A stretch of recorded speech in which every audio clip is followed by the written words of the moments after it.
Децата, кои честопати јаделе брза храна, но и намирници богати со рафиниран шеќер, имале проблеми со меморијата, со вниманието и со контролата на своите емоции. Но исто така, биле посклони кон дебелење додека растеле.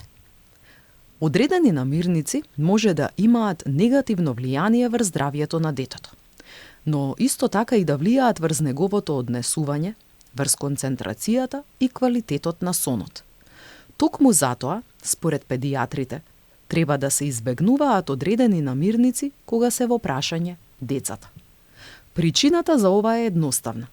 Тие не содржат речиси никаква хранлива вредност, а во некои случаи може да бидат дури и токсични.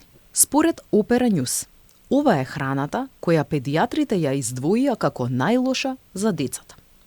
Тука спаѓаат газираните пијалоци, купечките сокови, инстант супа од кесичка, енергетски пијалоци, гумени бомбони и енергетски бар плочки, преработена храна, кофеин, пржени компирчиња, кекси и чипс.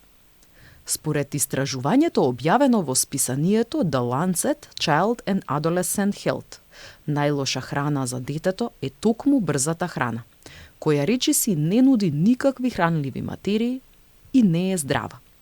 Студиите следеле како лошата исхрана може да влијае на мозокот на децата и кај адолесцентите, а резултатите биле катастрофални. Децата кои честопати јаделе брза храна, но и намирници богати со рафиниран шеќер, покажале проблеми со меморијата, имале слабо внимание и контрола на своите емоции, но исто така и биле посклони кон дебелење додека растеле.